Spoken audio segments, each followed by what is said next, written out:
Hi, welcome to our grading policies video. So in this video, I'm going to go over some details of the grading policies in this class.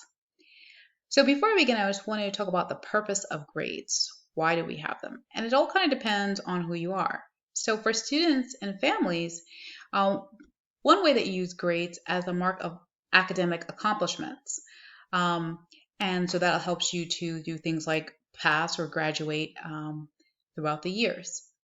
In addition, you use your grades to identify your strengths and areas of improvement. So, for example, someone who traditionally gets high marks in their math class, they have strength in math skills. They have strong math skills. But if they're receiving low marks in their history class, well, they are areas in history that they need to improve to do better. A teacher like me uses grades in the following way. One, I use them to identify what students already know. We call that pre-knowledge. And that will occur on what's called a pre-test or a diagnostic. I get a sense of what you already know. Two, I also use it to identify students who need more support and those who have mastered the materials. So if you are a student who is not doing well and I see that you need more support, I may call you in for a small group to get that support that you need. If you are a student who has mastered the material, I may say, hey, you might want to try this. So I may give you something to challenge you a bit more. And finally, I use the grades to design instructions and reteach. So let's say everyone in the class is sort of struggling on something. The grades are really, really low in this particular topic. I will start to think, well, how can I better teach this? So I'll come up with a lesson plan to sort of reteach it to you all so that you guys can understand it. So I use grades for that as well. So now that we talked about the purpose of grades for both students, families, and teachers, one thing that you may not have thought about are how the grading policies actually reflect the values of the course and also the teacher. So what do I mean by that? If we take this example with virtual learning, I feel that it's important to emphasize skills that you'll need that will lead to future success. So my grading policy doesn't just contain content related things. It also has sections for skills that I will be assessing that I think these skills are important. So, and you can see the grading categories here as they're on your syllabus. And I'm going to go over each grading category and why I think that they're important and why I included it in the policy. But the other quick note before we go on is to remind you all that the normal grading policy is back in effect. So the one that we had prior to school closure, we're continuing that. You receive letter grades. What constitutes as a passing is what it was before school closed. So let's talk about our first grading category, the content grade. So this is the one that we're most probably familiar with in a course. So in this course, since it's a science class, I will be measuring your understanding of the science content. And I will do that through assignments like exit tickets or quizzes that are in Schoology. That's typically how I will measure your understanding of the science content. So that's the content portion. Now, the rest of the grading categories are really based on skills, but you'll be assessed through those other categories through the science content. So it's not like you're not covering science content at all. It's just that I will be focusing on particular skills. Now, the next grading category, which falls under skills, is data. But before I go into that category, I want to tell you a bit about data. So first of all, we're exposed to data on a daily basis, as you probably see. And data is used to help us do things like make decisions on major purchases. Like if you're deciding whether to buy this type of car or another type of car, you'll probably do a little research and look up some data on it. We also use data to remain informed about important issues. So an example here will be like before you vote, you want to do some research on the candidates, figure out their voting record, etc. And finally, we use data just in general to make sense of the world around us.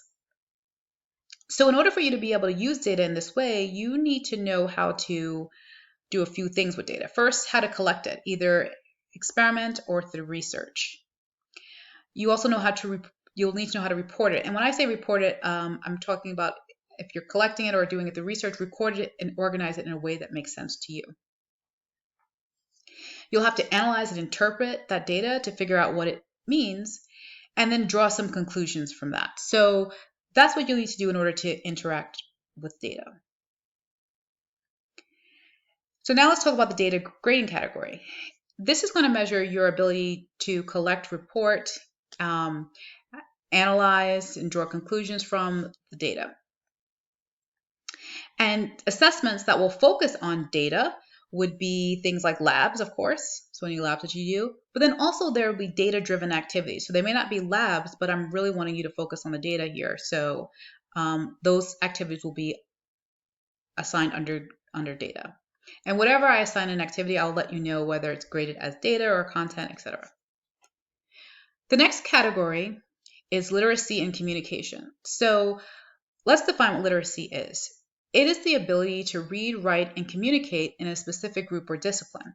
Now, in school, when we think about literacy, we're oftentimes thinking about the academic literacy, like how do you communicate in science versus how do you communicate in history class, right? But literacy also extends out into the community where you live, like the folks that you are comfortable communicating with and you feel like you fit in. That's a form of literacy. But in this class, we're going to specifically be looking at scientific literacy. And scientific literacy and communication, they are essential 21st century skills. So we need those in order to be successful. So what type of assignments would go under the literacy and communication category? That would include things like reading or video questions. So if I give you a reading or a video and I ask you to answer some questions, that will be literacy. Vocab quizzes, of course, anything that's vocab heavy.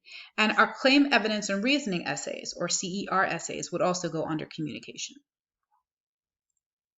Now, the final category is metacognition, and that, again, is thinking about and responding to one's learning. So you think about how you learn, and you make adjustments and respond to how you learn. Now, this is recognized as an essential skill for lifelong learning. So if you want to be a lifelong learner, you have to be a little bit meta. You have to think about how you learn.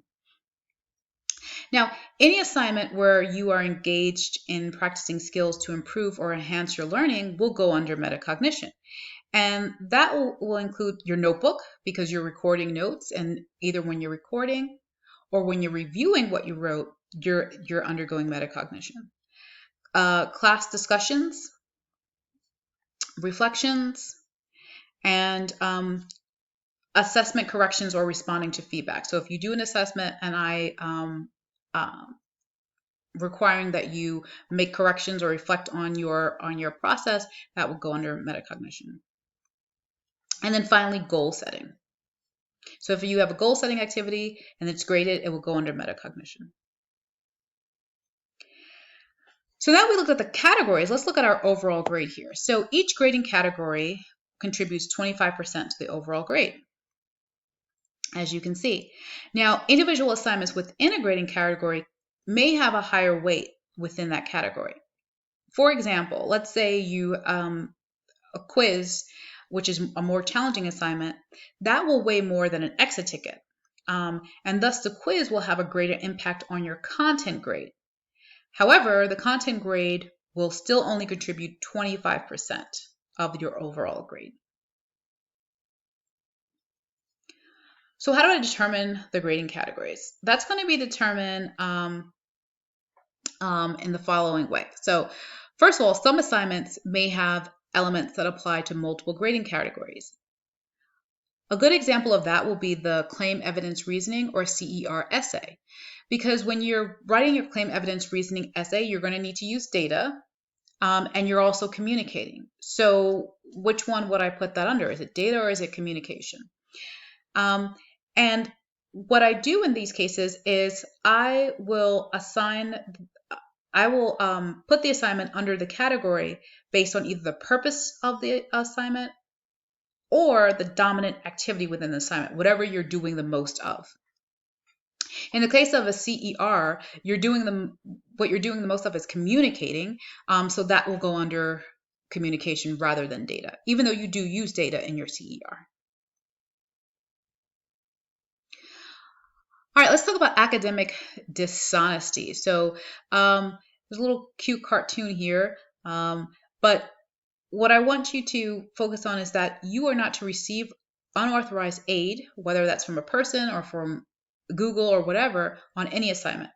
And anyone who violates this will be held to the expectations of the Code of Academic Integrity, which is found in the Parent-Student Handbook. So remember, all our grading policies are back in full effect. Now, sometimes people engage in academic dishonesty for all sorts of reasons, but sometimes it's because you're stressed out or because you're not sure what to do. It's better that you reach out to me and get help than to try and cheat, okay? Because the thing is, you want to protect your rep.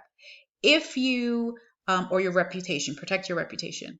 If you engage in academic dishonesty, that's going to impact how other people view you, right? And it doesn't mean that they're going to view you only as that thing, but you don't want to be in a situation where you've engaged in academic dishonesty, you've gotten caught, it doesn't look good on you. So protect your reputation. It's better if you reach out for help if you need an extension or if you're just feeling overwhelmed and stressed out. Believe me, I understand that, so I will be more than willing to work with you. So just reach out. Finally, late work. Weekly assignments are due on the following either Monday or Tuesday. So if you have class on Monday, the weekly assignments will be due the next Monday at 8:30. If you have class on Tuesday, like my P's class, you have class on Tuesday, your assignment will be due the following Tuesday at 8:30. Now, during the term, you can turn in late work as long as it's relevant, meaning that we haven't finished that unit and and you haven't taken the final assessment in that unit. So whatever the final assignment or final assessment is, once you've taken that, anything before that probably isn't relevant anymore because it's not going to help you to prepare for the final assignment. The other case where I will no longer accept late work is after the term has concluded. So if we had work from way before and the term has ended, I'm not going to accept it from the previous term. The only exception to that, of course, is if I assigned you work right before the term ended, then I think that I will accept that work. Final note, you want to make sure you check your grades regularly. If you're struggling, reach out, get support, and remember there's a lot of student support hours. And any questions or concerns, just make sure you contact me, either email, message me through Schoology, you can see me through student support. So that is it. I want to thank you all so much for looking at the grading policy video. Have a quality day. And one last thing I forgot, just want to quickly summarize. So remember the grades for the grades, it's content, and then there are skills, and there are 3 skills there: data, literacy and communication, and metacognition. We're back to using the standard grading policy. Do not engage in academic dishonesty. Reach out if you need to, and then make sure you check your grades regularly. All right, folks, now have a quality day.